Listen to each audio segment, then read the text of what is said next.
2025년 2월 13일 목요 새벽 기도에 참여하신 기쁜 우리 교회 믿음의 가족분들을 주님의 이름으로 환영하며 축복합니다. 우리 함께 같이 기도하겠습니다. 사랑의 하나님 아버지, 오늘도 저희들에게 귀한 선물로 주신 하루 감사드립니다. 어제도 저희들과 함께 동행하여 주시며 지켜주셨음을 감사합니다.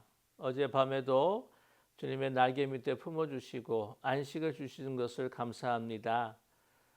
오늘 새로운 날 첫 시간 주님 앞에 저희들의 마음과 뜻과 정성을 다하여서 주님 앞에 드리게 된 것을 또한 감사드립니다. 저희들을 향하신 하나님의 귀하신 그 축복과 은혜를 생각하면 정말 무엇으로도 갚을 길이 없습니다. 주님 앞에 늘 감사와 찬양을 올려드림에도 부족할 수밖에 없습니다. 사랑의 하나님, 오늘도 그 감사하고 또한 가슴 벅찬 마음으로 오늘 하루 주님을 위해서 살아가는 저희들 될 수 있게 도와주시옵소서. 사랑의 하나님, 우리가 여기까지 누구의 은덕으로 살아왔는지 망각하지 않게 하여 주시옵소서. 우리의 처음과 또한 우리의 마지막, 우리 영원부터 영원까지 우리와 함께 하시고 떠나지 않으시며 지켜주실 하나님이시라고 하는 것을 우리가 꼭 기억하고 오늘도 주 앞에서 살아가는 저희 모두 되게 도와주시옵소서. 주님이 저희들을 바라보신다라고 하는 분명한 사실과 그것을 믿음으로 오늘도 하나님을 선택하며 하나님 앞에 영광 올려드리는 복된 날이 되게 하여 주시옵소서. 오늘도 저희들에게 말씀으로 먹여주시고 채워주시옵소서.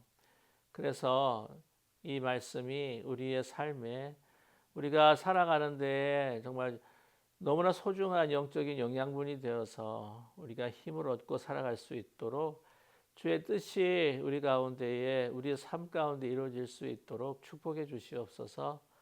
예수 그리스도의 이름으로 감사드리며 간절히 기도드립니다. 아멘.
오늘 함께 나누실 하나님 말씀은 요한복음입니다. 오늘부터 주중새벽 기도회 요한복음으로 시작합니다. 요한복음 1장 1절에서부터 14절까지의 말씀 우리가 함께 뜻을 생각하시면서 합독하겠습니다. 태초에 말씀이 계시니라. 이 말씀이 하나님과 함께 계셨으니 이 말씀은 곧 하나님이시리라. 그가 태초에 하나님과 함께 계셨고 만물이 그로 말미암아 지은 바 되었으니 지은 것이 하나도 그가 없이는 된 것이 없느니라. 그 안에 생명이 있었으니 이 생명은 사람들의 빛이라. 빛이 어둠에 비치되 어둠이 깨닫지 못하더라. 하나님께로부터 보내심을 받은 사람이 있으니 그의 이름은 요한이라. 그가 증언하러 왔으니 곧 빛에 대하여 증언하고 모든 사람이 자기로 말미암아 믿게 하려 함이라. 그는 이 빛이 아니요 이 빛에 대하여 증언하러 온 자라. 참빛 곧 세상에 와서 각 사람에게 비추는 빛이 있었나니 그가 세상에 계셨으며 세상은 그로 말미암아 지은 바 되었을 때 세상이 그를 알지 못하였고 자기 땅에 오매 자기 백성이 영접하지 아니하였으나 영접하는 자 곧 그 이름을 믿는 자들에게는 하나님의 자녀가 되는 권세를 주셨으니 이는 혈통으로나 육정으로나 사람의 뜻으로 나지 아니하고 오직 하나님께로부터 난 자들이니라. 말씀이 육신이 되어 우리 가운데 거하심에 우리가 그의 영광을 보니 아버지 독생자의 영광이요 은혜와 진리가 충만하더라. 아멘. 오늘 주중 새벽 시간부터 요한복음을 우리 함께 나누고자 합니다. 이 요한복음은요, 여러분 잘 아시다시피 예수님께서 사랑하시던 제자였죠. 이 사도 요한에 의해서 쓰여졌습니다. 조금 더 늦게 다른 복음서보다는 쓰여져 있는 이 복음인데요. 그래서 보통 주후 90년 이후에 예배소 지역에 사역을 하시던 이 사도 요한에 의해서 쓰여졌다라고 그렇게 학자들은 추정하고 있습니다. 우리에겐 사복음서가 있습니다. 그러나 이 요한복음은요 참으로 특이합니다. 특별합니다. 다른 복음서들도 굉장히 소중하고 특별하지만 그러나 처음 시작하는 어프로치부터 다른 복음서는 완전히 틀립니다. 예를 들자면 마태, 마가, 누가 같은 경우에는요 한마디로 땅에서부터 시작을 한다. 작은 사건에서부터 시작을 한다 이야기할 수가 있습니다. 이 마태복음을 보게 되게 되면은 예수 그리스도께서 탄생하실 그 계보를 이야기하실 뿐만이 아니라 또한 베들레헴에서 태어나는 사건 그리고 또한 방방박사가 또한 경배하는 그러한 일들을 통하여서 또 예수님의 탄생을 기록하고 있습니다. 누가복음을 본다고 한다면은 우리는 천사의 소리를 들을 수가 있고요. 또한 그 잉태의 소식을 가브리엘 천사가 또한 이 마리아에게 전해주는 것 그리고 또한 엘리사벳에게 또한 그 소식을 전하는 그러한 것으로부터 시작해서 이제 목자들이 또 이 예수님의 탄생을 또 노래하고 또 방문하는 이런 땅에서 일어나는 일들을 우리는 보게 됩니다. 마가복음 같은 경우에는 탄생 이야기보다 그래서 땅에서 그 광야에서 또한 외치는 소리 바로 예수님의 오시는 것을 준비하는 세례 요한으로부터 또 시작하게 되죠. 그러나 이 요한복음은요 굉장히 특별합니다. 다른 복음서가 땅에서 시작했다고 한다면 요한복음은 바로 하늘에서부터 시작하죠. 시간적으로도 이 시공간이 생기기 전부터 바로 이 복음이 시작되고 있습니다. 뿐만 아니라 이 복음의 가장 근원이 되는 예수 그리스도의 정체성이 무엇인가 이것은 바로 이 온 우주적인 그러한 차원 가운데서 시작하게 됩니다. 그래서 이 용어 자체도요, 시작하는 용어 자체도 굉장히 창조적 언어를 사용하고 있지요. 그래서 1절 말씀에 보게 되면 태초에 말씀이 계시니라 라고 말씀하고 있습니다. 이 말씀이 하나님과 계셨으니 이 말씀은 곧 하나님이시나라 라고 이렇게 말씀하고 있습니다. 요한복음은 다른 복음서에서도 예수님께서 하나님의 아들이시다 그리고 그리스도시다 라고 하는 것을 많이 강조해 주고 있고 그런 예수님의 그 정체성을 통해서 드러나고 있는 그 사건들을 우리 접하게 됩니다. 그러나 요한복음은요 예수님이 누구이신가를 아주 처음부터 선포하고 있다는 것이죠. 그래서 그의 존재는 이미 이 땅에 내려오시기 전에 인간의 육신의 몸을 입기 전에 이미 그는 초월적인 그 세계의 하나님이시다라고 하는 것을 말씀해 주고 있습니다. 특별히 다른 복음서에 비해서 이 요한복음은요, 바로 예수님께서 바로 하나님이시다라고 하는 그러한 말씀으로부터 시작을 하고, 또한 그 모든 이후에 나오는 그 증거들 가운데에 바로 예수님이 바로 하나님이시다라고 하는 것을 계속해서 반복해서 우리에게 선포하고 계십니다. 벌써 태초라고 하는 단어가 그렇지 않습니까? 태초에 말씀 계시니라. 여러분, 말씀을 통해서 하나님께서 모든 만물을 창조하셨습니다. 그런데 이 말씀이라고 하는 것은 바로 만물이 지어지기 전에 이전에 선재하셨던, 그 존재하셨던 그러한 분이라고 하는 것이죠. 그래서 오늘 이 말씀을 통해서 말씀이 예수님이신데, 또한 이 말씀이라고 하는 것은요, 하나님의 두 가지 그 면 가운데에서 한 가지 면을 가르쳐 주고 있습니다. 말하자면은 우리에게 드러내신 하나님이죠.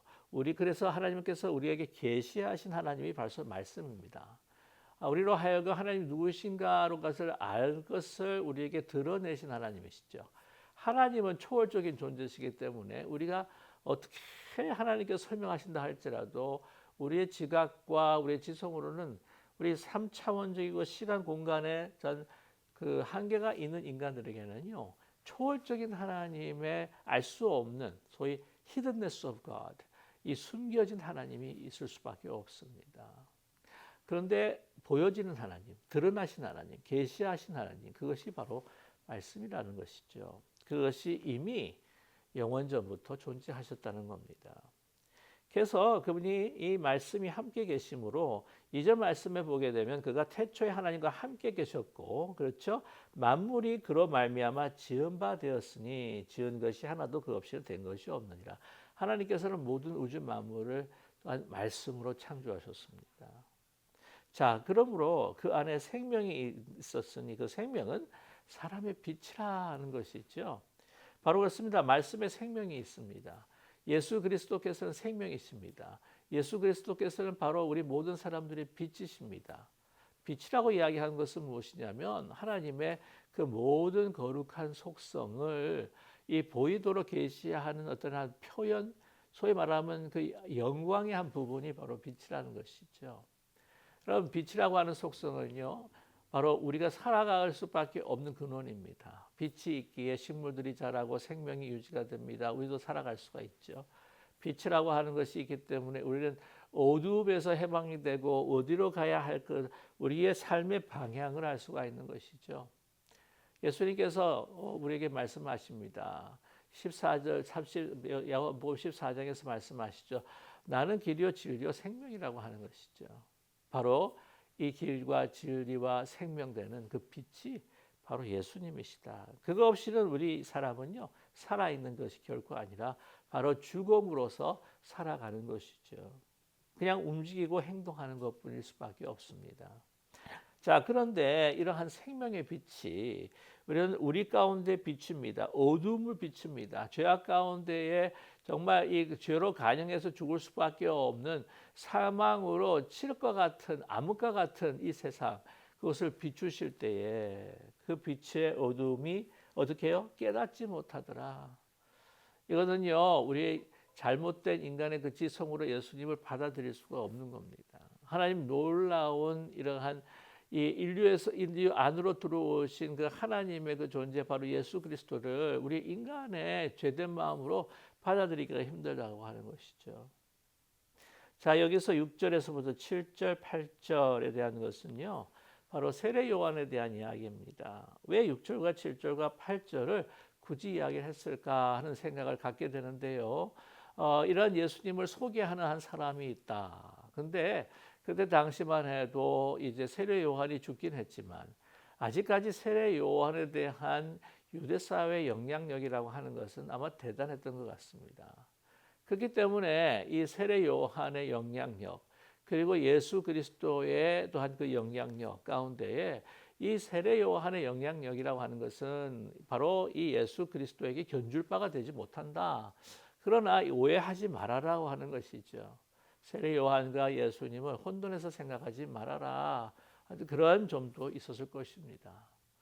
그렇기 때문에 이 예수님은 이 세로 요한과 그 당시에 아주 죽은 후에도 명망과 영향력을 가지고 있었지만은 그러나 그와 견줄 수 없는 하나님은 바로 하나님이시다라고 하는 것을 여기서 표방하고 있습니다. 그러면서 계속해서 말씀하시죠. 이 빛에 대해서 이야기합니다. 생명의 빛이라고 이야기할 수 있죠. 9절에 참빛 그 세상에 와서 각 사람에게 비추는 빛이 있었나니 그가 세상에 계셨으며 세상이 그로 말미암아 지은 바 되었을 때 세상이 그를 알지 못하였다고 합니다. 그렇습니다. 말씀이 이 세상을 창조하셨고 또한 말씀과 함께 계셨던 하나님이 우리 인간을 조성하셨죠. 그래서 이 말씀에 우리의 생명이 있습니다. 이 말씀에 영혼의 근간이 있습니다. 그러면서 이것을 말씀을 알지 못한다고 한다면 그 말씀이 없다면 우리는 죽음인 것이죠. 죽은 거나 마찬가지입니다. 그런데 이 빛이 우리 가운데 오셨다는 것이죠. 그런데 세상은 그로 말미암아 지은 바 되었는데 생명이 그로부터 나왔는데 세상이 그를 알지 못한다는 거예요. 왜 알지 못했을까? 죄악된 본성이기 때문에 빛을 향하기보다는 자꾸만 어둠으로 향하는 인간의 본성이 있습니다. 그렇지 않습니까? 이 본래 이 야행성이나 또한 음지를 좋아하는 그러한 이 곤충들과 이 생물들을 보게 되게 되면요, 그 본성이 그렇습니다. 우리 죄악된 본성은요, 어두움 속에서 죄악을 저지르는 것을 더 즐거워할 때에 빛이 비추는 것이 싫은 거예요. 낮이 싫습니다. 그러한 이 인간의 죄악된 본성을 여기에서 비춰주면서 예수 그리스도를 결국에는 십자가에 못 박아 죽일 수밖에 없는 인간의 그 악한 아주 그냥 처절한 그 영적 부패를 여기서 암시해 주기도 합니다.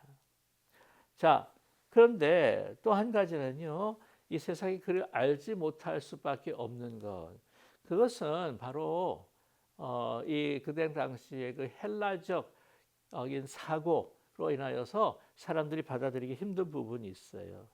그것이 무엇인가 나중에 나타나겠습니다만은, 그러나 오늘 이 11절 말씀 보면 자기 땅에 오매 자기 백성이 영접하지 않았다. 그죠? 이 죄악된 존재들이 빛을 싫어하는 것이기 때문에 예수님을 받아들이지 못했습니다. 그래서 나중에 결국에는 십자가에 못 박게 하는 바로 존재가 된 것이죠. 영접하는 자, 곧 이름을 믿는 자에게는 하나님의 자는 되는 권세를 주셨다.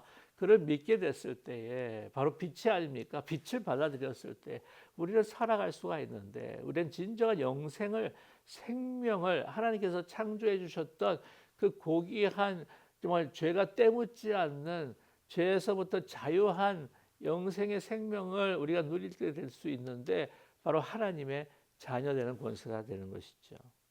그래서 이는 혈통이나 육적으로 난 사람으로 뜻으로 나지 아니하고 오직 하나님께로부터 난 자. 그렇습니다. 인간의 혈육보다도 사실은 더 소중한 것은 바로 하나님께서 주시는 생명이라는 것이죠. 자, 여기서 14절, 여기 굉장히 결론적인 중요한 말씀입니다. 말씀이 육신이 되어 우리 가운데 거하심에 우리가 그의 영광을 보니 아버지 독생자의 영광이요 은혜와 진리가 충만하더라. 여기서 인간의 죄악된 본성으로 인해서 빛을 받아들이지 못하고 그 영광을 배척하는 인간의 모습이 있는데, 그 가운데 헬라 철학은요, 여기 24절 부분을 받아들이기가 힘듭니다. 왜냐하면 이 말씀이 창조하셨다. 그때 당시 쓰여졌던 모든 헬라 사람들은요, 이것을 듣고 매우 환호했을 것입니다. 왜냐하면 그들은 모든 우주 만물이 말씀, 로고스라고 그렇게 이야기해요. 지혜로 생성이 되었을 것이다. 바로 이 로고스 하나님의 진리는 모든 그 만물과 영혼의 근간이 된다라고 믿었던 거죠. 그런데 문제는 이 말씀이 육신이 되었다? 어떻게 그렇게 될 수 있느냐? 육신이라고 하는 것은 당시 이원론적으로 이 몸이라고 하는 것은 불완전하고 더러운 것인데 어떻게 그런 완전한 로고스가 어떻게 육신의 몸을 입을 수가 있느냐? 거기서부터 그들은 아니, 이것은 아니다라고 하면서 배척하기 시작했을 겁니다. 받아들이기가 힘들었을 겁니다. 그러나 분명히 우리의 취약된 사망에 이르는 우리 인간을 구원하기 위해서 예수님께서 육신을 입을 수밖에 없었다는 것이죠.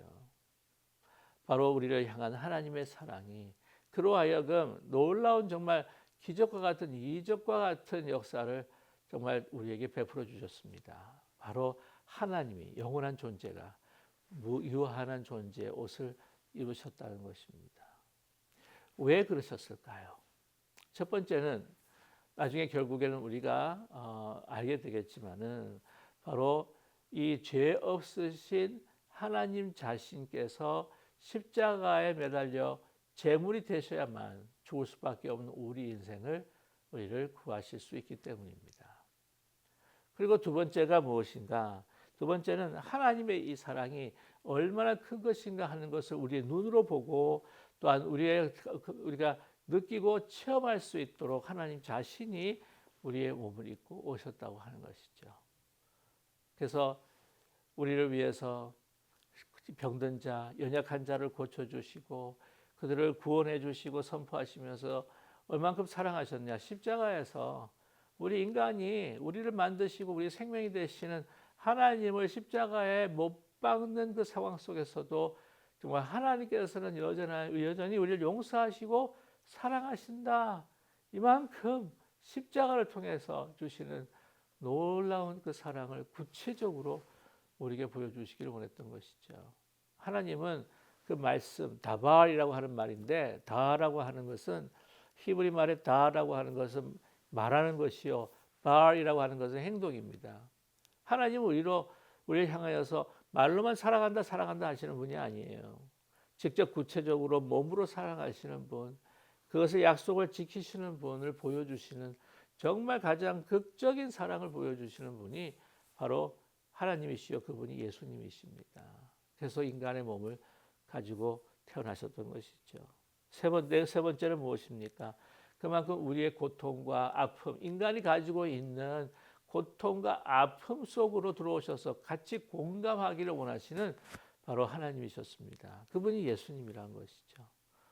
그래서 우리가 인간으로 당하는 모든 깊은 아픔, 고통, 슬픔, 모든 그 눈물들을 다 체휼하시고 체험하기를 원하셨던, 함께하기 원하셨던 바로 주님이십니다. 그래서 끝으로 우리와 어떤 상황 속에서 떠나지 아니하시고 우리와 함께 하시는 바로 하나님이, 그 하나님이 바로 성육신하신 하나님이신 것이죠. 이런 놀라운 하나님의 기적과 능력과 사랑이 그 집합되어 있는 것이 바로 그 말씀이 육신이 된 이유입니다. 저와 여러분, 그분을 이 예수님을 우리가 믿고 구원 얻고 하나님의 자녀가 되어서 진정한 생명이 무엇인지, 길과 진리와 생명이 무엇인지를 우리가 그것을 소유하고 살아간다고 하는 것은요, 이 세상의 어떤 것보다도 큰 복입니다.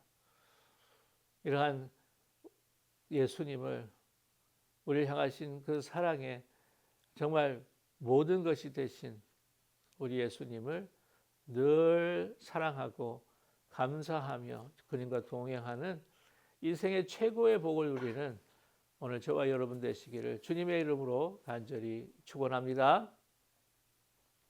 기도하겠습니다. 사랑의 하나님 아버지, 죽을 수밖에 없는 우리의 인생들을 그토록 사랑하셨기에 높은 보좌를 버리시고 이 땅에 오셔서 전부로 허물 많은 우리의 죄악된 우리 이 세상에 오셔서 인간의 몸을 입으시고 우리와 함께하여 주신 은혜를 감사합니다. 우리를 위해 죄를 대속해 주시고 우리의 고통을 체험하시고 우리를 떠나지 아니하시고 함께하시는 주님이 성령을 통해서 우리 안에 살아계시고 우리를 인도하여 주시는 줄 분명히 믿습니다. 이 소중한 분이 우리와 함께하시는데 주님, 어찌 다른 것들을 우리가 욕심을 내며 다른 아버지 인생의 목적을 추구할 수가 있겠습니까? 나의 모든 것 되시는 인생의 우리의 모든 것이 되신 것뿐만이 아니라 온 우주의 모든 것이 되시는 주님을 우리가 바라보며 손 붙들고 살아가는 오늘 하루가 되게 하여 주시옵소서. 아버지, 주님과 함께 한다면 아버지 어떤 상황과 어떤 고난과 역경이 우리에게 온다 할지라도 우리는 마음의 평안함을 가지고 주신 믿음과 용기를 가지고 이 세상을 승리하며 하나님의 거룩한 자녀로 영광 돌리며 살아가게 될 줄로 믿습니다. 이러한 복이 우리 인생의 최고의 복이라고 하는 것을 잊지 말고 오늘도 주와 함께 걸어가는 복된 날이 되게 하여 주옵소서. 예수 그리스도의 이름으로 감사드리며 간절히 기도드립니다. 아멘. 하늘에 계신 우리 아버지여, 이름이 거룩히 여김을 받으시오며 나라의 마옵시며 뜻이 하늘에서 이루어진 것 같이 땅에서도 이루어지이다. 오늘 우리에게 일용할 양식을 주옵시고 우리가 우리에게 죄를 사하여 준 것 같이 우리 죄를 사하여 주옵시고 우리를 시험에 들지 말게 하옵시며 다만 악에서 구하옵소서. 되게 나라와 권세와 영광이 아버지께 영원히 있사옵나이다. 아멘.